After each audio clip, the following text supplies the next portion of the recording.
academic in-charge তেখেতসকলে সহযোগ কৰিব জাপিটো পিন্ধাই দিয়ক উপাধ্যক্ষীয় গামোচা মেডামে দিব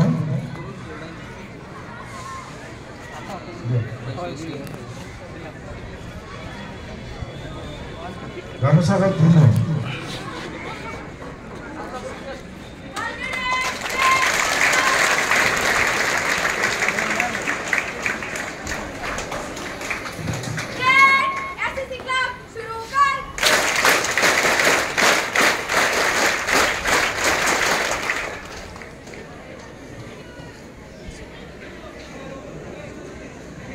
ফটো লৈ লওঁ গৈছ না ইয়াৰ পিছতে আজি তেখেতৰ লগত আহিছে তেখেতৰ শিক্ষক শিক্ষাগুৰু তেওঁ গৌৰৱ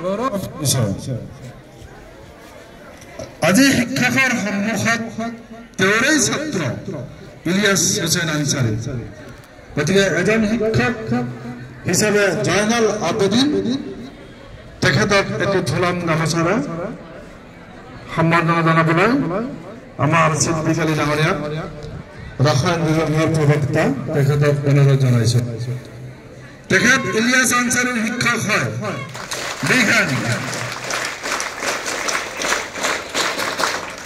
এজন শিক্ষকে তাৰ ছাত্ৰক লগত আনি কিমান গৌৰৱ অনুভৱ কৰিছে যিটো আমি ভাষাৰে বৰ্ণনা কৰিব নোৱাৰো যিটো গৌৰৱ চকুৰ পানীৰে নিগৰি আহে যে নহয় এতিয়া মই যেহেতু ৰদ যথেষ্ট ৰদ এটি বিশেষ কথা কম আমি এটা ফটো সেশন হম তোমালোকে তেতিয়া আহি 2 মিনিটৰ কাৰণে লাইনত থিয় হ'বা দেই বাকি লেকচাৰখিনি এতিয়া আমাৰ ইউএছ আনচাৰী ডাঙৰীয়া তেখেতে দিবা তোমালোকক আৰু এটা বিশেষ আমি জানো যে তেওঁ হাফিজ হয় হাফিজ তেওঁ কোরআন মুখস্থ করা হাফিজ হয় আৰু এটা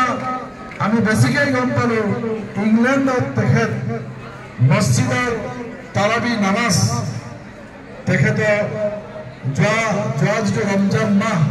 ৰমজান মাহত তেখেত ইংলেণ্ডত তাৰাবি নামাজ পঢ়াইছিল আৰু সেই যেটো পিকচাৰ ভাইৰাল হৈছিল